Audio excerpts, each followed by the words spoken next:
The object that ended my daughter's con was not a bank statement or a voicemail or a hidden camera. It was a 19th century gilded frame with a hollow bottom rail, the kind of frame I had spent 40 years learning to conserve, and the kind of frame a liar would never look at twice. Inside that hollow rail, behind a small panel of aged poplar, I found the original partnership agreement my daughter swore had been destroyed, along with a note in my late husband's handwriting that read, "Do not trust them. Save yourself." By the time I finished, the $680,000 asset sale she had forged out from under me had been voided. The $4,400 check she mailed me as a payoff was returned uncashed, and she was standing in my studio wearing a smock that said "Framed my trust," while every work order printed her fraud docket number.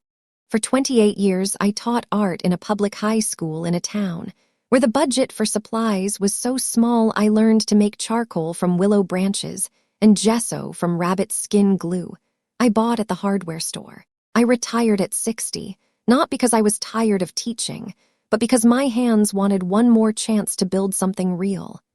I cashed out $127,000 of my pension, every cent I had, and opened a conservation framing and gilding studio with my daughter Claire. She had a certificate in museum studies and a gift for talking to clients, and I had the technical skill that only comes from restoring hundreds of water-damaged frames and flaking compo ornaments. The shop smelled like hide glue and whiting chalk and the faint sweetness of shellac, and I loved every inch of it. I notarized a 45% stake to her, kept 55% for myself, and signed a side agreement to provide free framing for our church's art ministry for life. The first week we opened, a woman from the church brought in a cracked 1890s gilded frame that had been in her family's attic for 60 years. I spent 4 days cleaning it with a solution of distilled water and a pH-neutral conservation soap, filling the losses in the compo with a traditional recipe of hide glue and whiting chalk, and hand gilding the repaired areas with 23-karat gold leaf. Claire photographed the whole process and posted it online. The client cried when she picked it up. That moment felt like the reason I had cashed out my pension. My husband Marcus, a quiet architect who had built our kitchen cabinets and balanced our checkbook for 34 years, helped us set up the shop. He saw things in straight lines and load-bearing walls. He never said much at family dinners, but he watched everything. He noticed that Claire's husband Trevor, a man who wore cufflinks to casual dinners and called himself our brand strategist, always seemed to know exactly how much money was coming in and exactly how to spend it before it arrived. Marcus once told me, "Ellen, that man has never built anything in his life. He only rearranges other people's furniture." I laughed it off. I should have listened. My father had been a locksmith, and he taught me to pick a 5-pin deadbolt before I learned to drive. He also taught me to look at a lock as a puzzle, not a barrier. That detail, like most of the things I was taught as a working-class kid, turned out to be the difference between losing everything and taking it back. Marcus died of a stroke on a Thursday morning. He was 64. He had been in the garage, sorting through a box of old brass screws he said he wanted to use for a new shelf in the pantry. I found him on the concrete floor, his face peaceful but his body already cold. The paramedics said it was fast. I did not feel fast. I felt like the world had stopped, and I was the only thing still moving in slow water. By Friday noon, before the funeral home had even returned my call, Claire and Trevor had let themselves into our house with a spare key. I was sitting in the kitchen, still wearing the same sweater from the day before, when I heard the front door open and close. I found them in Marcus's workshop with a roll of contractor bags, sorting a lifetime of his tools into piles labeled donate, trash, and estate sale. Trevor was pulling a vintage Stanley hand plane out of a drawer and saying something about what it would fetch at auction. Claire was holding a small 19th century gilded frame, maybe 14 by 18 inches, with a cracked corner ornament and flaking compo. She turned it over in her hands, tapped it once, and said, "This is junk, Mom. We need to clear the clutter before the appraiser comes." She pitched it into the trash bag and walked toward the door to answer Trevor's call.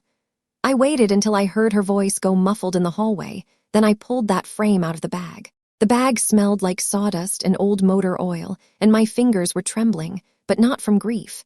There was something about the way she had tapped it. A real frame is usually solid, but that tap had a faint echo, a hollow reply. I ran my thumb along the bottom rail. The gesso felt uneven, and when I tapped it with my knuckle again, there was a hollow echo, not the solid thud of carved poplar. I took a thin, flexible palette knife from my apron pocket, the same one I used to lift loose gold leaf, and worked it into the seam where the bottom rail met the corner joinery. The panel had been fitted with hide glue, not modern adhesive, and it gave way with a soft crack, like a small bone snapping. Inside sat a plastic sleeve, yellowed at the edges, the kind of sleeve you would use to protect a document in a binder. Inside that sleeve was our original partnership agreement, the one I had signed in front of a notary at the kitchen table 5 years earlier, the one Claire later said must have been lost in the studio flood when a pipe burst above the filing cabinet. And behind it, folded into a 2-inch square, was a note in Marcus's handwriting. It read, "Ellen, do not trust them. Claire and Trevor are planning to take the studio. The original agreement is your only protection. Do not sign anything. Save yourself." I read it twice, then 3 times. My hands were steady, which surprised me because the rest of my body felt like it had been lowered into cold water.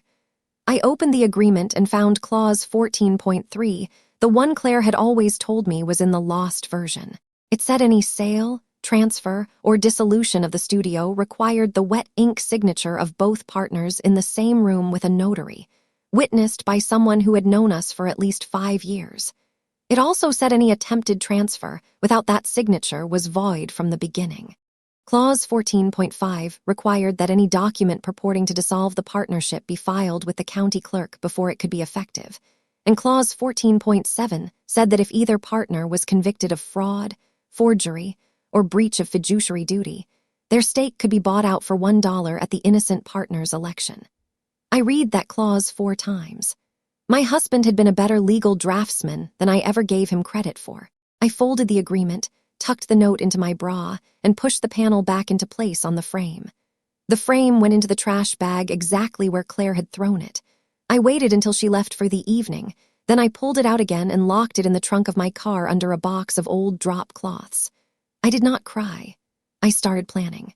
Before I continue this story, let me know where you are watching from in the comments below. Hit like and subscribe if you believe that family should never be allowed to forge your name and call it love. 2 days after the funeral, Claire sat me down at her dining room table with a folder of documents. She used her soft voice, the one she reserved for grieving clients and church donors. "Mom, you need rest. Trevor and I can handle the studio. We just need you to sign a power of attorney so we can pay the bills while you recover." She slid a document across the polished table. It was not a simple power of attorney. It was a durable power of attorney with an asset transfer rider that would let Trevor sell business property, sign contracts, access my personal checking account, and even change the beneficiary designations on my life insurance. I recognized the language because I had spent 30 years reading vendor agreements and school board contracts, and I had refused to sign a similar rider when Claire asked me to co-sign a lease for a retail space years ago. The rider was buried on page 7, subsection C, in type so small I had to hold it at arm's length even with my glasses. I let my hand tremble. I squinted at the page and frowned. "I cannot read this without my reading glasses, honey," I said. "Can we do this later?" Trevor's jaw tightened and he exchanged a look with Claire. Claire patted my hand. "Of course, Mom. We will keep these safe at our house. You just focus on getting better." She said it like she was doing me a favor, but I noticed she did not offer to read the document out loud or explain a single clause. That afternoon, Claire announced I would be staying with them for a while. "You should not be alone," she said, and before I could answer, Trevor was carrying my suitcase to the car. He did not ask which suitcase. He just grabbed the one by the front door and walked out. I let them. I needed to be inside their house. I signed nothing. I repeated that I was too foggy, too exhausted, too overwhelmed to understand legal language. Every time they pushed a paper across the table, I would hold it at arm's length, squint, and ask for my glasses. Then I would set it down and say, "Maybe tomorrow." Claire, who had once called me the most detail-oriented person she knew, accepted it because she believed grief had broken me. She was half right. Grief had broken something in me, but it was not my memory. It was the part of me that still wanted to believe my daughter was not a predator. Inside their house, I became a quiet observer. The guest room was at the end of the hall, next to a heating vent that carried sound from the living room and Trevor's office below. I learned the rhythm of their life within a week. Trevor paced the hallway at midnight, his voice low and tight. I heard fragments through the vent. Asset purchase agreement. Due diligence period expires Friday. The buyer's lender needs a schedule of inventory. We cannot close without her wet signature. Claire dodged calls from the studio's insurance agent and from the attorney who handled the church's art ministry donations. One afternoon, I heard her say into the phone, "I told you, the loss runs are with the accountant. Call back next week." Then she hung up and said to Trevor, "If she keeps calling, we are going to have a problem." They spent money like people who already believed they were rich. A new leased Escalade appeared in the driveway. A $1,000 espresso machine replaced their old coffee maker. Trevor ordered a weekend trip to Napa and called it a business development retreat. I watched all of it from the guest room, pretending to nap, and I wrote notes on the inside of a blank greeting card I kept under the mattress. I used a pencil, because pencil smudges if someone finds it, and that would be enough to prove I was not as foggy as they thought. The first useful break came from a household accident. Trevor tried to open the locked filing cabinet in his home office with a butter knife. I heard him swearing from the kitchen. Claire said, "Mom used to restore antiques. She can fix it." It was the first time she had acknowledged any skill of mine since the funeral. I went to the garage, found a set of jeweler's screwdrivers in a tool drawer, and opened the cabinet without damaging the lock. Trevor stared at me. "How did you do that?" I shrugged. My father was a locksmith. He taught me never to be locked out of anything. I did not tell him that the lock cylinder had only been jammed by the butter knife, and that all I had to do was turn the plug back with a small flathead. The real trick was not opening the cabinet. The real trick was that while I was under the desk, I noticed the office door had a Schlage keypad deadbolt with a manual key override, and I memorized the model number. That night, I waited until the house went silent. Then I took my father's old lockpick set from my toiletry bag. It was a small leather case with a tension wrench and a half-diamond pick. The office door had a Schlage 5-pin deadbolt. I inserted the tension wrench into the bottom of the keyway, applied gentle clockwise pressure, and raked the pins with the half-diamond. I heard the first pin set, then the second, the third, the fourth, and finally the fifth with a soft click. The cylinder turned. I was inside in under 2 minutes. My father would have been proud. Inside, I found a shredder bin half full. The shredder was a cross-cut model, so the pieces were small but not small enough. I sat on the carpet and pulled the largest strips, then fit them back together like the world's most depressing jigsaw puzzle. It was a draft of a letter to the buyer, signed with my name, instructing them to wire the sale proceeds to an account in Belize. My chest went cold, but my hands kept working. I opened the filing cabinet. There was a forged dissolution agreement with my signature on it. The signature looked like mine, same loop on the E, same slant, but the pen pressure was all wrong. Under a 10-power loop, I could see the strokes had been traced from a copy, with the hesitation marks of a forger. A real signature flows from muscle memory. A traced signature stops and starts at every turn. This one stopped at every turn. There was a purchase agreement from Heritage Regional Museum Services Group for $680,000, listing the restored 19th century gilded frames and the client contracts. There was a UCC-1 financing statement showing Claire and Trevor had borrowed $220,000 from a hard money lender using the business accounts receivable as collateral, with a personal guarantee page that bore my name. I had never signed that guarantee. It listed my social security number correctly, my date of birth correctly, and a signature that was close enough to fool a careless notary. There were bank records for an account at Caribbean Private Trust in Belize, with Gilt and Grace Holdings, LLC, as the account holder and Claire and Trevor as authorized signers. But the employer identification number was my sole proprietor EIN. At the back of the same drawer, I found a canceled check from the studio's operating account to a physician named Dr. Alan Reeves for $900, with the memo line reading psychiatric consult. I photographed that too.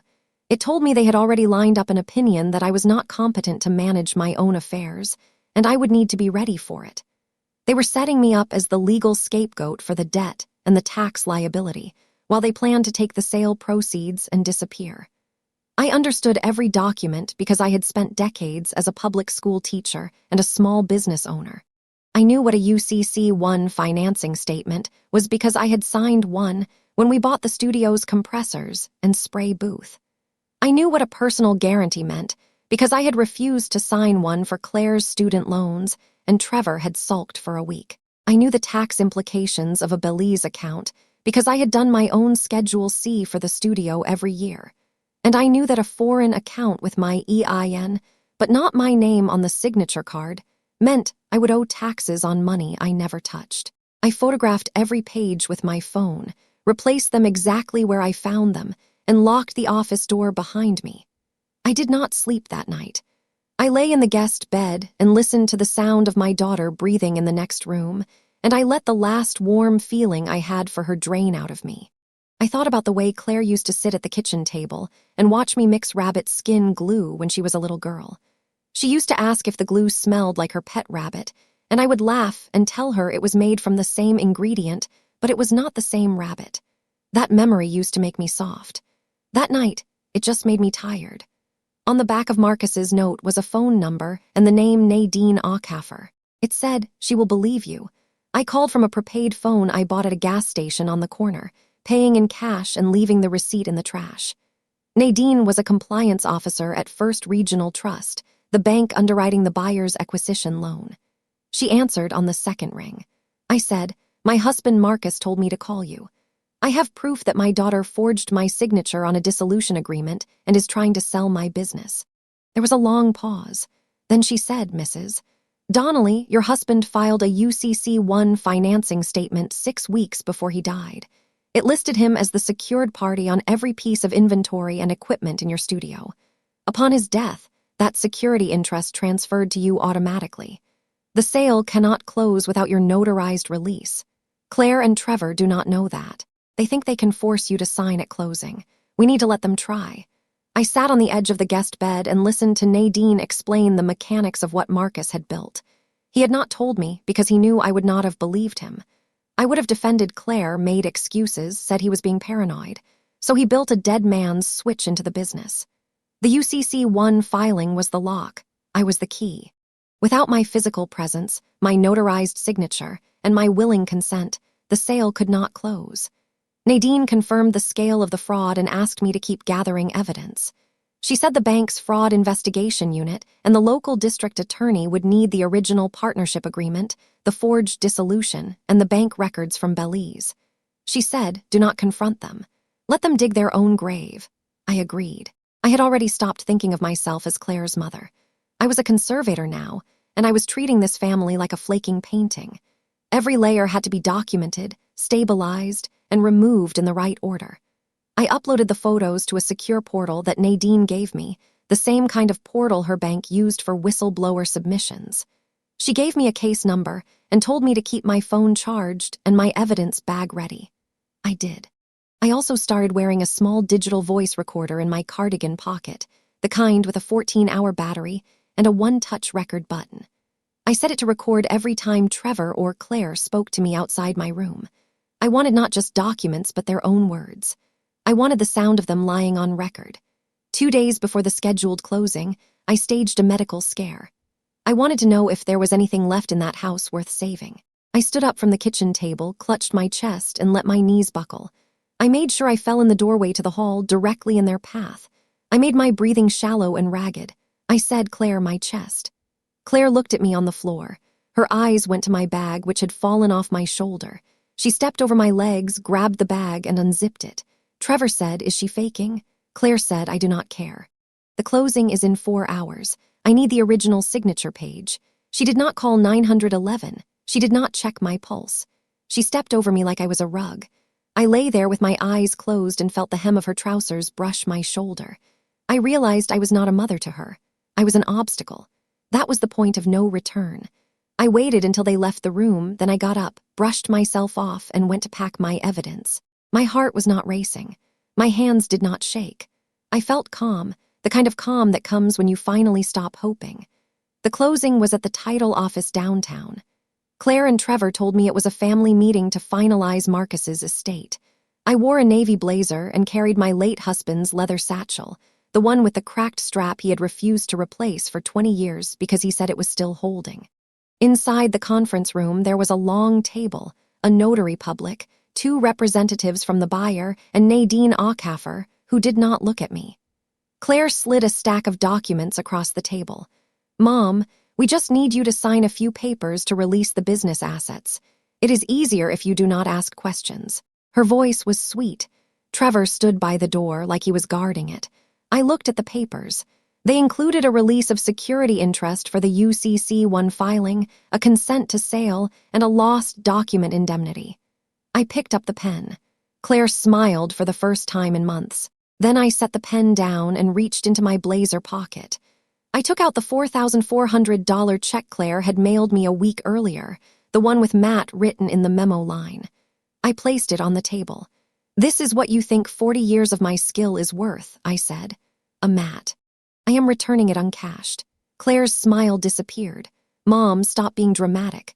Sign the papers." I shook my head. "No, I will not sign away what I built with my own hands, and I will not help people who stepped over my body to get a piece of paper." Trevor took a step toward me. "You are confused," he said. "You are grieving. We have a letter from a doctor who says you are not competent to manage your affairs." I laughed. It was not a warm laugh. "Do you mean the doctor you paid with a $900 check from the business account?" "That doctor." "I have a copy of the canceled check, Trevor." Nadine stood up. She opened a folder and removed a document. "This is the original UCC1 financing statement filed by Marcus Donnelly 6 weeks before his death. It lists him as the secured party on all inventory and equipment of Gilt and Grace Conservation Framing. Upon his death, that security interest transferred to Mrs. Donnelly as the sole surviving partner under Clause 14.3 of the original partnership agreement. The forged dissolution you submitted to the buyer is void from the beginning. The asset purchase agreement cannot close without her notarized release, which she has just declined to give." She turned to the buyer's representatives. "This transaction is frozen by order of the bank's fraud investigation unit. I am required to inform you that law enforcement officers are waiting outside." The door opened. 2 sheriff's deputies walked in. Claire started to speak, but nothing came out. Trevor tried to leave, but another deputy blocked the door. They were arrested on charges of forgery, identity theft, wire fraud, and elder abuse. The buyer's attorney stood up and announced that the asset purchase agreement was being unwound due to material misrepresentation. The notary public closed her stamp and left the room without looking at Claire. I sat very still, my hands folded on the table, and I watched my daughter be led out in handcuffs. I did not feel triumph. I felt like a woman who had finally stopped bleeding after years of not knowing she had a wound. The asset purchase agreement was unwound within 72 hours. Heritage Regional Museum Services Group reclaimed their escrow deposit and issued a formal apology. The restored 19th century gilded frames came back on a climate-controlled truck, each one wrapped in acid-free tissue and labeled with the original client names. The client contracts reverted to me. Claire was charged with 3 counts of forgery, 1 count of identity theft, 1 count of wire fraud, and 1 count of elder abuse. Trevor was charged with the same, plus a count of money laundering for the Belize account. They both took plea deals. Trevor got 18 months in federal prison. Claire got 5 years of probation, 400 hours of community service, and restitution. She also forfeited her 45% stake under Clause 14.7 of the original partnership agreement. I bought her out for $1, exactly as Marcus had written. I renamed the studio Gilt of Deceit Framing. The church art ministry forgave me for the chaos and kept their lifetime free framing. Claire could not find work with a fraud conviction, so I offered her a job, not out of softness, but out of a very specific need. I needed someone to gesso frame mouldings, and she needed to be reminded every single day what she tried to do. She wears a smock that says "Framed My Trust" in gold vinyl.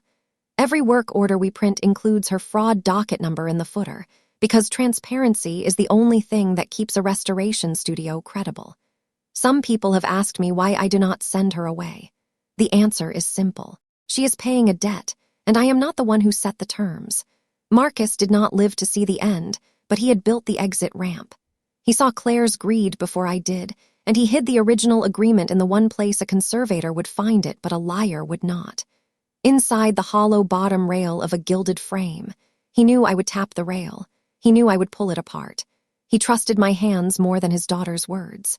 That is a hard thing to carry and a harder thing to be grateful for, but I am grateful every day. Family is not a license to steal. Family is the reason you should never have to lock your doors. Have you ever discovered a dark secret about someone you trusted completely? How did you handle it? If you believe that family should never be allowed to forge your name and call it love, hit like and subscribe for more stories about people who found the truth in the last place anyone expected. I will see you in the next one.